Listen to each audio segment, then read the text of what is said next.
Wonderful. We have a fantastic panel coming up right now. Just a reminder, if you are inspired by the brilliant speakers and content that you're seeing at South Summit 18, please do tweet, share on LinkedIn, use the hashtag South Summit 18 so you can join the community. There's so many thousands of people getting involved online. And we have a fantastic, really, really interesting panel now, and it's all about how countries can leverage startup ecosystems for future competitiveness and employment. So very important to Spain, very important to Madrid, very important to many, many, many countries. And to moderate it, we have a brilliant, brilliant moderator who comes from El País Retina. Please welcome to the stage Manuel González Pascual. Thank you. Hello. Can you hear me? Yeah. Good morning. During the next 30 minutes, we're going to talk about how can startups contribute to their country's wealth. Please let me introduce the three top speakers we have in this panel. Antonia Norma, she's CEO of the Branson Center of Entrepreneurship and founder of Business Pros Global. That is a business and strategy consultancy based in South Africa and the UK. Please, take a seat. We also have Emma Fau. She's founder of EU Capital, an advisory firm specialized on access to funding for startups. She's got many years of experience in private equity, I think, and venture capital, and she's a business angel too. And we've also got Tina Alton. She's a serial entrepreneur, mentor, and business angel. And I think she's also High Commissioner to Ghana for the World Business Angels. Thank you for being here. Well, you have the three of you have very different backgrounds, but the three of you have started your own businesses, and the three of you work constantly with startups, either investing in them or advising or mentoring them. So my first question would be, what needs a startup for you to be interesting, for you to decide to work with that startup? For me personally, it's their attitude. Yeah. Because whether you're investing or mentoring them or whatever form that looks like, you've got to be able to relate to them, get on well with them. So if they're not somebody I get on with, I wouldn't be interested. So if I like them, absolutely. If it's a great idea, even better. Antonia? It's very important. I work a lot with entrepreneurs. I'm blessed with being with Richard Branson and quite a few global icons. So entrepreneurs come in at different points in their lives, right? They're resilient. Some of them are a little bit afraid. Entrepreneurship is scary. So attitude is quite right, but also resilience. Willing to be vulnerable, sometimes weak, and accept failure and move on. Be creative, innovative is very important for investors, especially. Investor-ready entrepreneurs have tenacity. They're willing to have purpose in what they do. They understand what they need to provide in the local context and internationally. So having those attributes and character is very important for entrepreneurs that I work with. Mm-hmm. Emma, your thoughts? Hello, everyone. I'm particularly looking for high growth potential companies or teams that are very, very strong, business that are scalable, that they are global, and then the company should be investable. It means that it should offer an exit strategy, because at the end of the day, we are looking for our financial returns. So they have to be strong teams, scalable business, and then investable companies. So tell me the truth. When you are checking a startup to try to decide if you want to invest in it or not, do you really think of what might be this startup's contribution to the wealth of the country in the future, or you rather focus on the figures and to see if you will have a proper return for your investment? What do you think? Okay, so triple bottom line is an important thing, not just the profit, right? Because money is good, but you must do good, have fun, and the money will come. I believe that. Especially in the context of how we're living. People have to have purpose. Your company needs to have purpose. There has to be a course linked to what you do.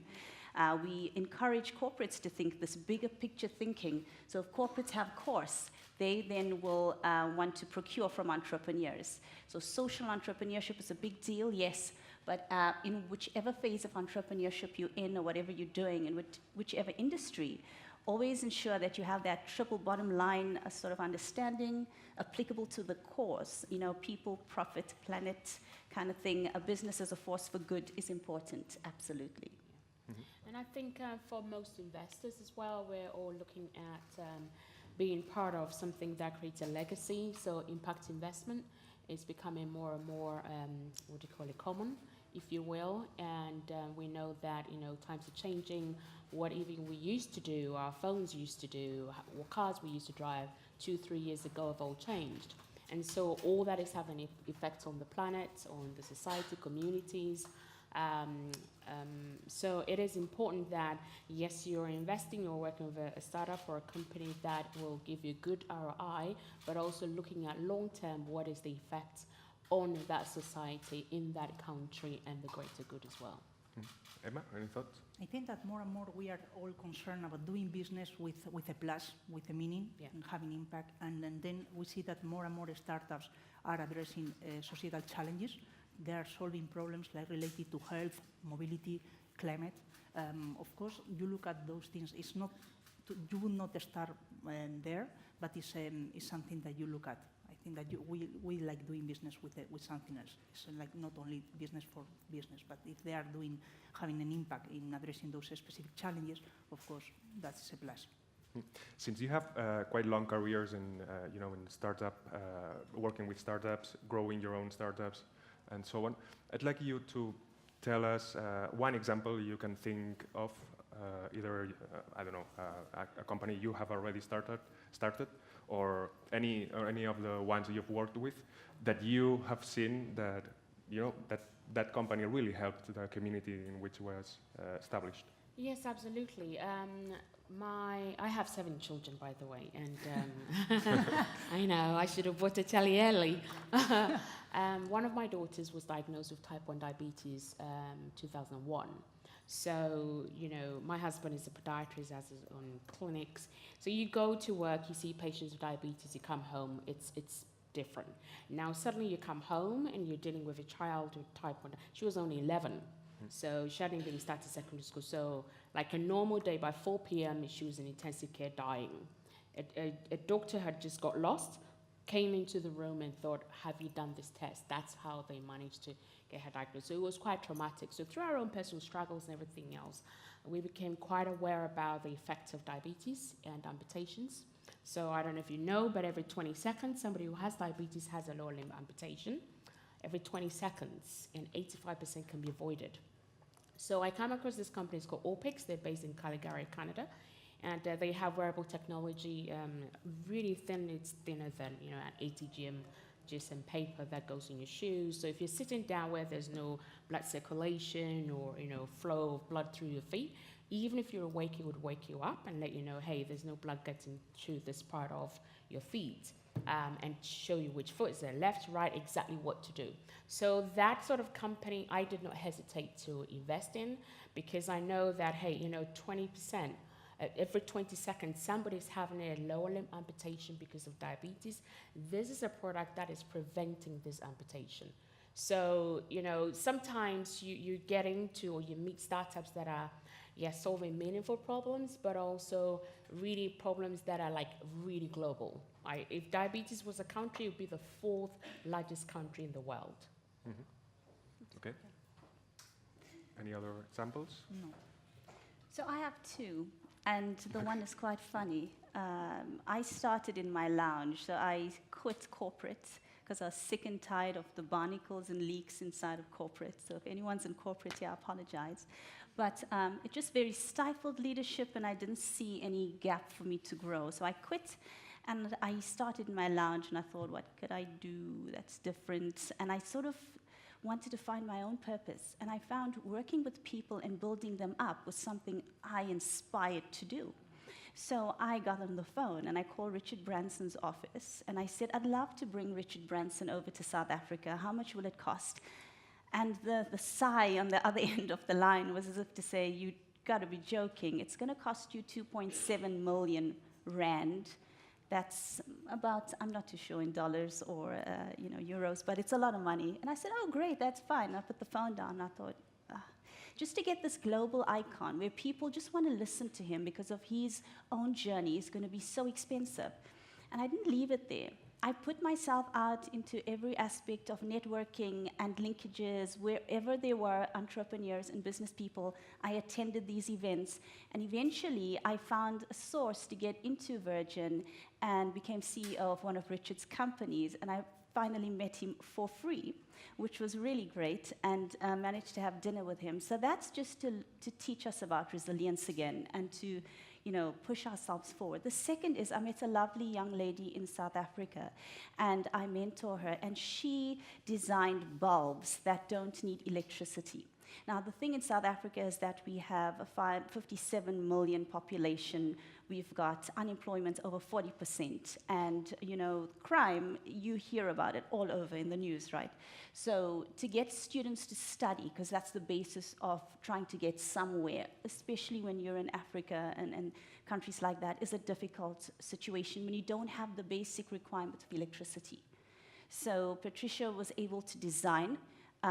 She's an engineer by profession, but she was able to get into the, in an innovative space and design this light bulb that works on its own and is able to give you electricity.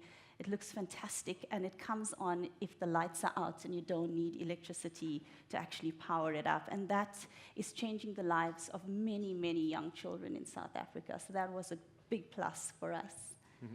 And Emma, what's the role of venture capital and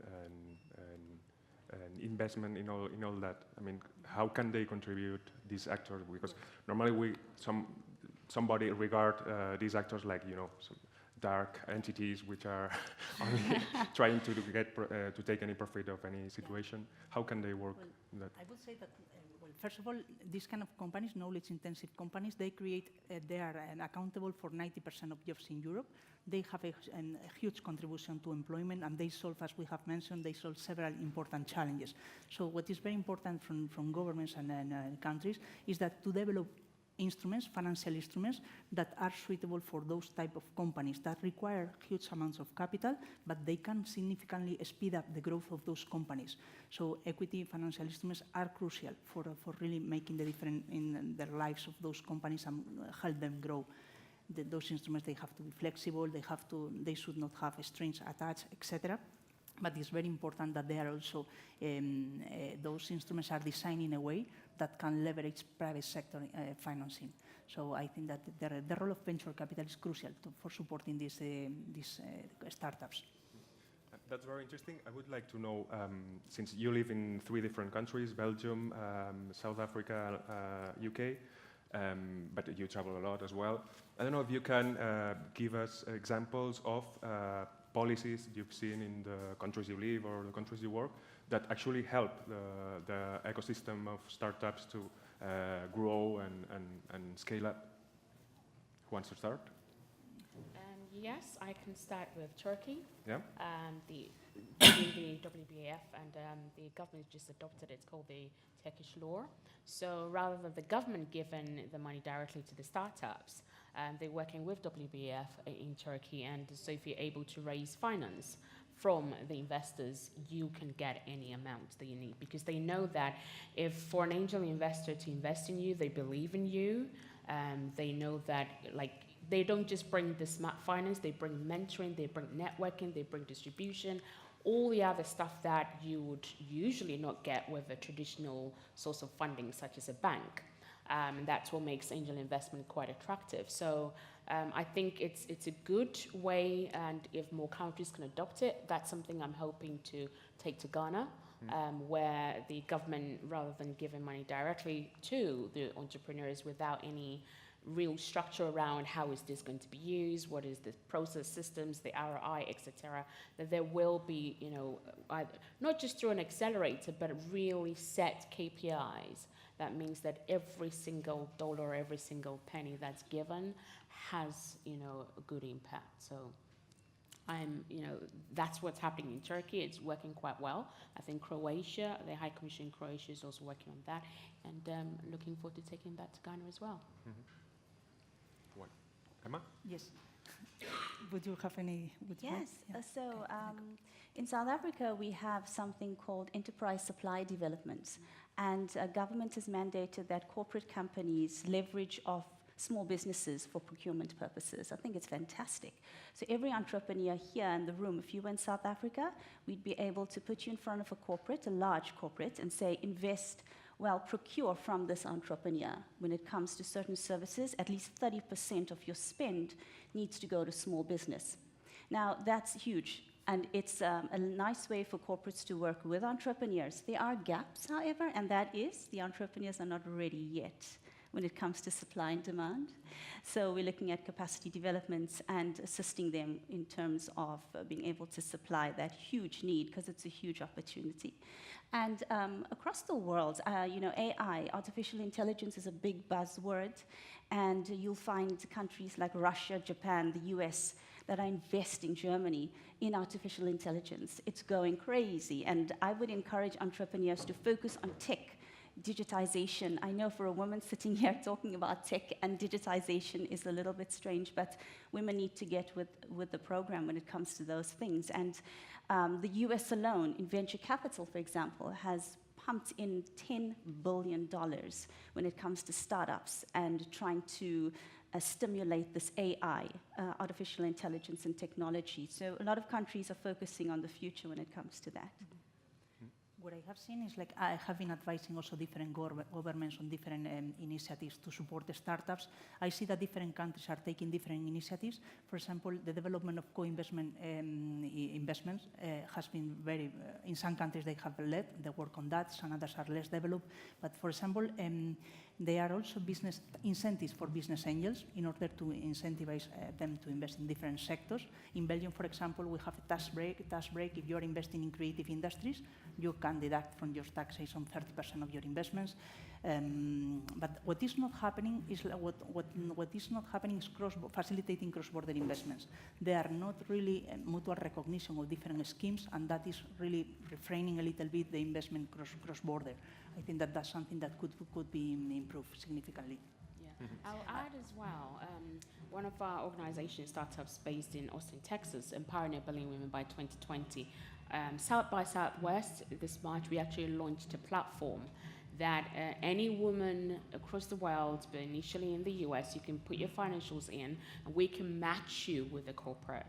So we're helping to work on corporate diversity supply, making sure that the corporations, because sometimes it's really hard for the corporations as well to find who is a company that it can actually meet the demand, like you said, when it comes to sometimes the entrepreneurs are not ready to meet the demand, the supply rather. So they also struggle to identify these startups that are actually ready to supply to them. So we've built that platform, it's called Mint Her, that you can, anywhere in the world, you can put your financials in, and we are able to match you directly to a corporation, a VC, partners that are looking to do business with your business.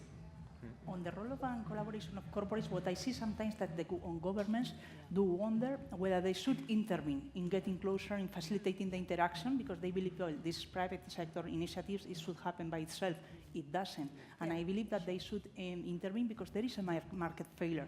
So they should facilitate more interaction. Once that is working, they can move aside. But it's not working. I fully agree with you that I think that they could strengthen that collaboration between corporates and startups. How could this matching be facilitated? Well, there are different ways. You have exchange programs. You can really support the launch of programs that are going to bring them together. And then it's a 2-year program that they can finance, and then they would leverage the support from the corporates. So I think that they are as a sponsor supporting, but the government can match the funding. Mm-hmm. What about entrepreneurship? Do you think governments spend enough money or time and resources to foster that spirit? I mean, is it necessary, that spirit, or maybe people just start a company because they have an idea, and I mean they don't need any push to do that? What do you think about it? I think we're really moving towards that era where more and more people are moving towards entrepreneurship. Either because the corporate environment isn't really suiting them, more, like my oldest daughter is 31, my second oldest is 22. They've just, got married or what have you, and they feel that the corporate environment doesn't give them good work-life balance. So it's easy, and I mean, you go Google, you go access the internet, it's not that difficult to really go and become an entrepreneur. So we're definitely moving into that era. The availability of information is huge, it makes it easy as well. But I think governments, for example, what we're trying to do in Ghana is, if you look at an economy like Ghana or predominantly Africa, it's the small micro businesses that make up the bulk of the economy, and these are selling maybe nuts or shoes, or you can literally furnish your whole house just by driving through one street, right? And I think just the government, most governments, particularly in Ghana, for example, is thinking about entrepreneurship, but it's having the right structure.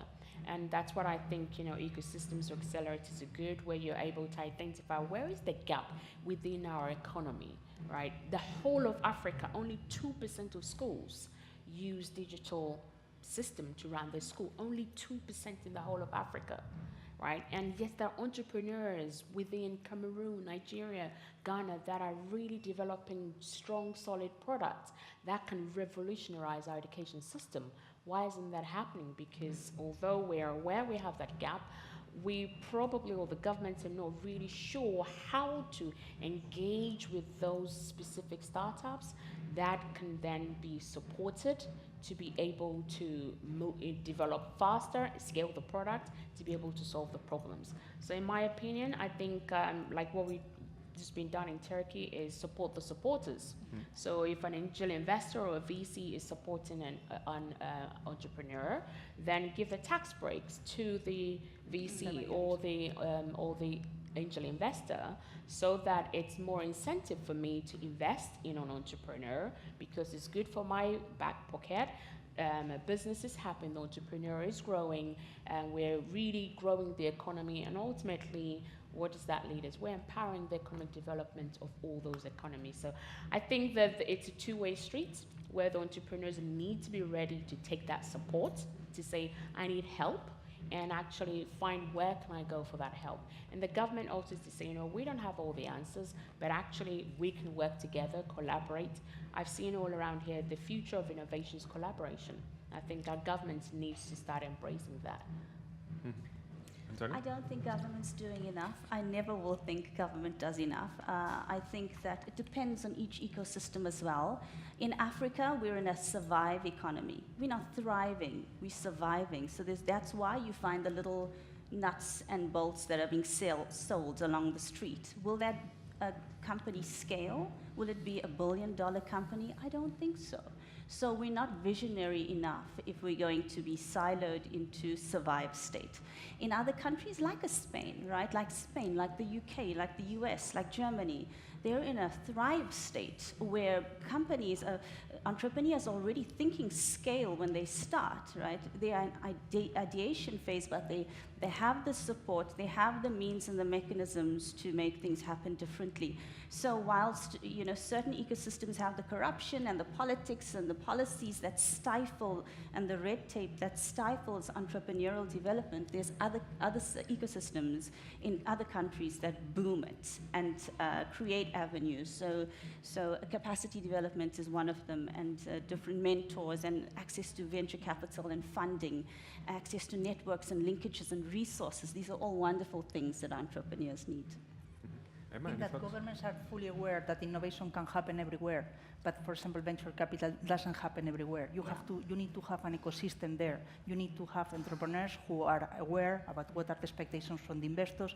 You need to prepare them, so you need to get them investment ready. So that's why governments more and more, apart from deploying capital to support the startups or the intermediaries, they are more and more thinking of developing technical assistance and putting budgets for technical assistance. It's really building capacity and making sure that the ecosystem is there, and then they deploy capital to support them. But I think that it's wrong to start by thinking of deploying, for example, equity instruments when you don't have the right ecosystem. First, you have to build and to create that ecosystem that in many countries, still in Europe, does not exist.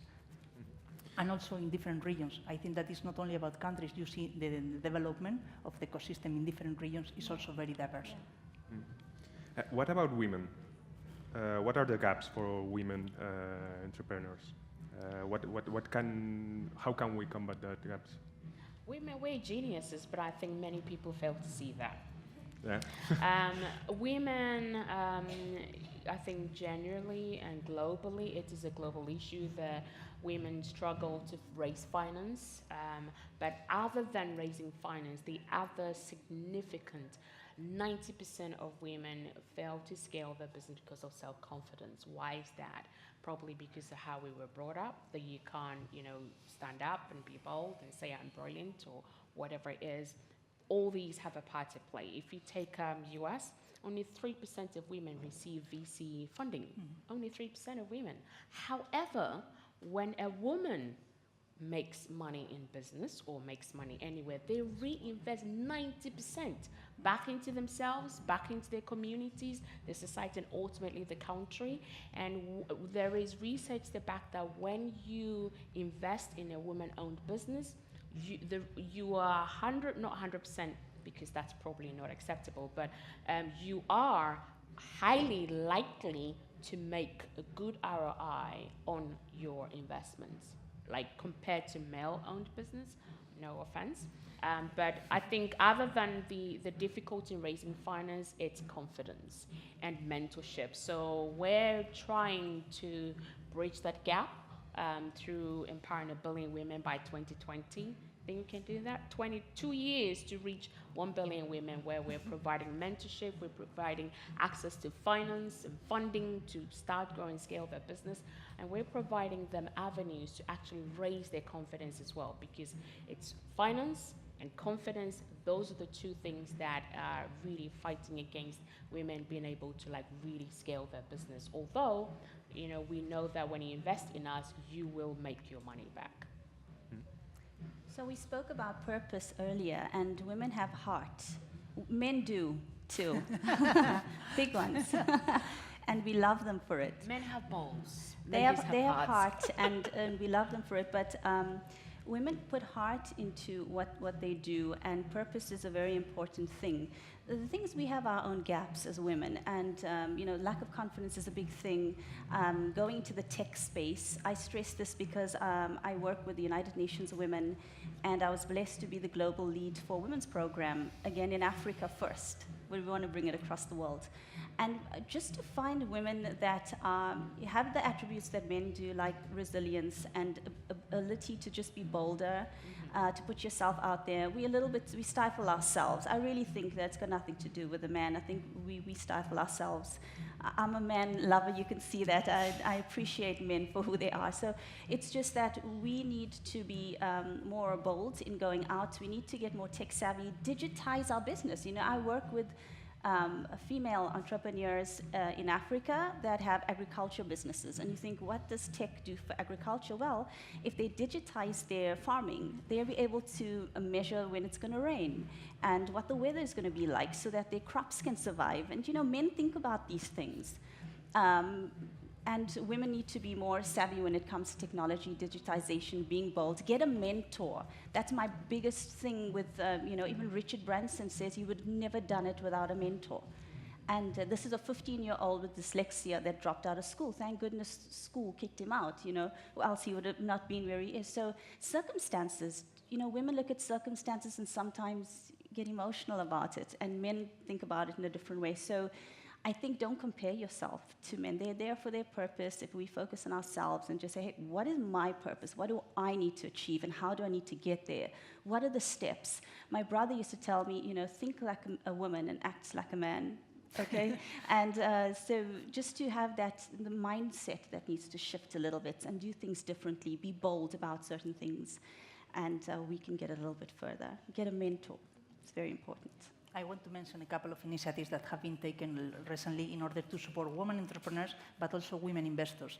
The European Commission launched a program 2 years ago with 2 million budget in order to support, to increase the number of women investors, supporting women entrepreneurs in Europe, and they are supporting different projects across different countries in Europe. This is a very good initiative because it has contributed significantly to increase the number of women investors in Europe. Recently in Spain, there's a new association that has been created that is Women Angels for STEAM. We are a group of women who are committed to increase the investments in women entrepreneurs, women in STEAM. So there are different initiatives that are really now being launched in order to increase the number of supporting more investments in women entrepreneurs and bringing the communities together. Okay, we have 2 minutes to, if anybody has a question for our speakers. Nobody? Any questions? Just raise your hand. We'll run over with the microphone and you can talk with our brilliant panel. Okay. Any questions, or have they answered everything? Yeah? They've answered everything. Great job. Thank you. Thank you very much. Big round of applause, please. Thank you so much. Awesome. Good, thank you. Speaking? Wonderful, thank you. Okay, we're just going to do a little surprise changeover. Tina, I wonder, could we ask you to